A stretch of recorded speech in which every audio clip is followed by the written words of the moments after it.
Greetings, students. Welcome to today's talk. Today we will be speaking about teaching IT and best practices. This is a very general talk around different areas with regards to teaching IT. There is no specific area. It's just going to be a discussion around topics that are pertinent to teaching IT. Okay, so the main aspect that we want to go over is the discipline and management of learners while presenting a lesson. So everything that we will speak about today is with regards to presenting a lesson to students. Okay, today's talk will not be very long. There are just a few areas, key areas that we will go through, and this talk will not be too drawn out. Okay, with regards to discipline and management of students, it is the role of an educator to actually, manage your class and set the tone for the class.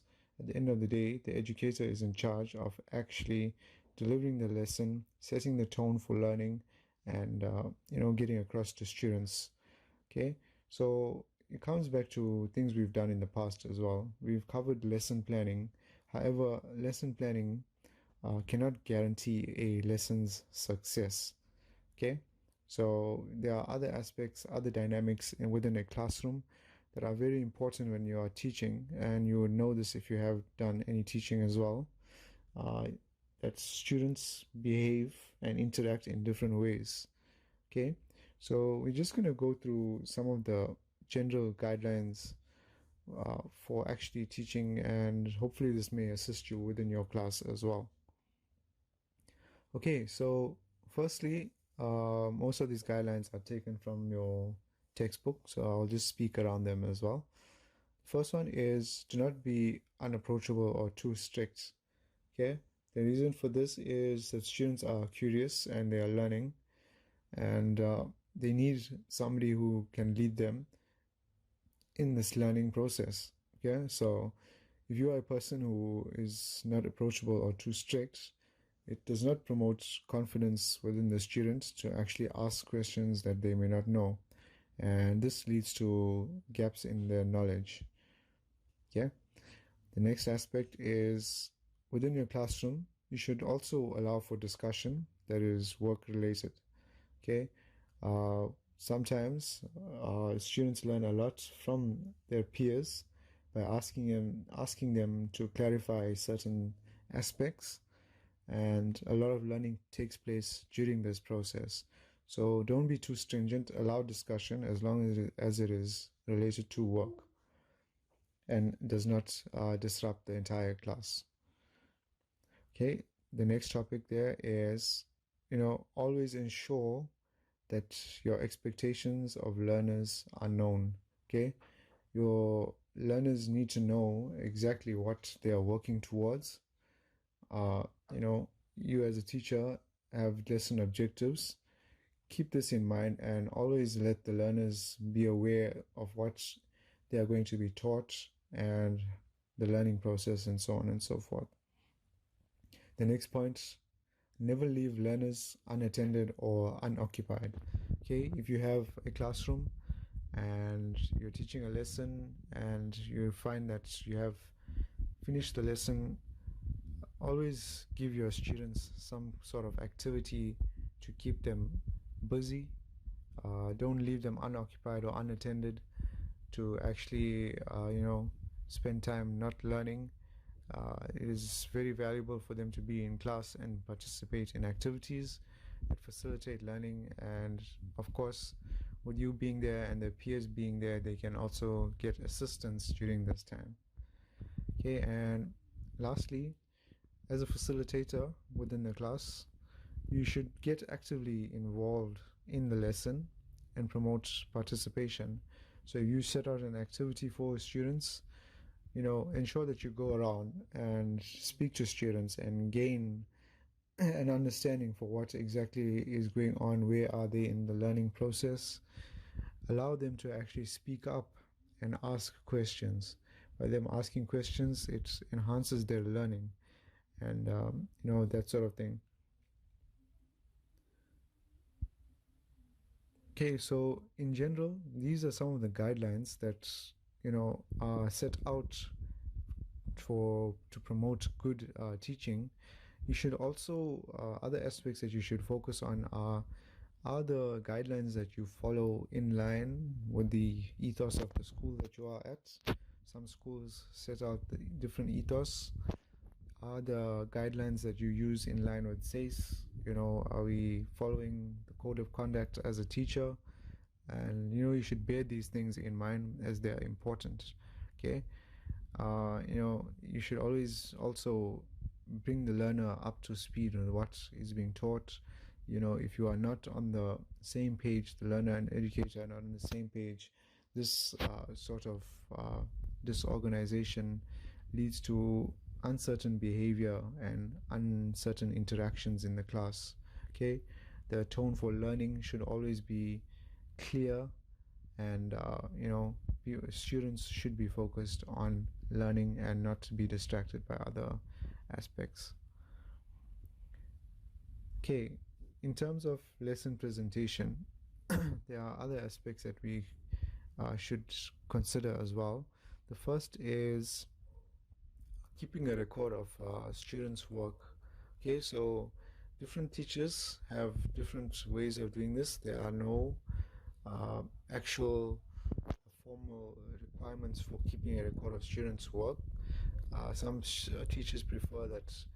Uh, some teachers prefer that information with regards to memorizing should be written in exercise books.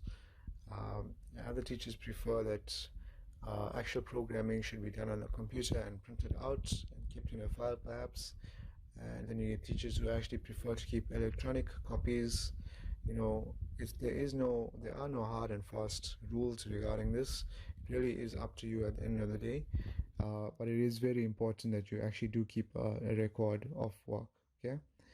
Another tool that you can use while you are teaching as well, and we have covered this before, is the use of questioning. Okay. So the idea behind using questioning and questioning kids during a lesson is to actually stimulate their different cognitive processes. Okay, so you would have understood previously when we spoke about cognitive processes with regards to actually remembering and recalling, and then as we move up to higher cognitive processes, you have creating and so on and so forth. Okay, so questioning within a classroom actually facilitates some of these cognitive processes. Okay, and you should make sure that these questions are structured and not merely for vanity. It should be structured in such a way that it allows to meet your lesson objectives as well. So as part of your content in your textbook, you can see that you have different types of questions. So for instance, you can make use of an open question. As the example states there, what can be done to improve the performance of your PC? Okay, this is a question that gets the student thinking, open-ended, and they can provide a number of suggestions. And then you go on to use a follow-up question.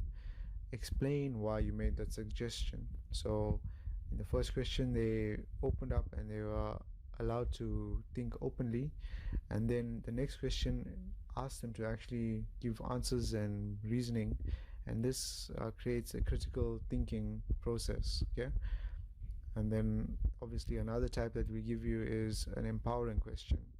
So for instance, if you ask them to design a network and then you follow up with an empowering question, I'm sure that you are able to design a network to meet the requirement. Why don't you look at factors that affect a network also? So you empower the students by enforcing their confidence in actually answering a question, and then you take it to another level where you ask them to provide reasoning and as to why they actually answered in a certain way, and this actually empowers them to gain confidence in actually answering these sorts of questions. Okay, and then the last one there is activity sheets or worksheets. This I just thought I'd put it in there. These are useful for teaching areas such as your hardware sections where computer parts need diagrams for explaining and so on and so forth. Okay, with regards to teaching in a classroom, obviously as a teacher you would at certain times need to teach the class, teach certain groups of students, or actually pay attention to certain individuals. So some of the topics that come up here are, for instance, within a class you can have exposition type of teaching or demonstrations. Exposition basically essentially means that you stand in front of the class and you teach. Okay, that's all it is. And as you know, we discussed previously as well with regards to teaching styles, that many people say, no, this is not good. But I spoke about this as well, that it is actually necessary and is good in some situations. Okay. And then obviously a demonstration types where you actually are, for instance, typing on the screen and students are looking at the screen and learning at the same time. Okay. And then they speak about groups as well. Like we said before, collaboration, cooperative learning, very essential. And remember, we spoke about this because it's important in the sense that it replicates industry environments, and this actually facilitates learning in your classroom as well. Okay. And then obviously within your classroom, there are individual uh, needs that need to be met by certain students that can't keep up or perhaps didn't understand a certain concept. When you are dealing with these students, you should encourage them. You should not actually provide them with the answers, but encourage them to think for themselves and allow them to actually develop into critical thinkers. Okay. uh, this in this process, you ensure that they have the knowledge to accomplish tasks that you set out, and you don't merely just answer or show them the task and that sort of thing. You actually allow them to accomplish the task on their own. Okay. And lastly, topics that are important as well. Some classes that you teach, you'll have a variety of students. Some of the students are high achievers, and when you are teaching and you set out a task, you'll get a few students that actually complete the task in very little time and are just sitting there. And to avoid these kinds of situations where you actually set out a task and the students finish, and you sometimes you may presume that, okay, the entire class understood what's going on, as some students have completed very quickly. However, these students are actually high achievers, and the rest of the class is still making their way through.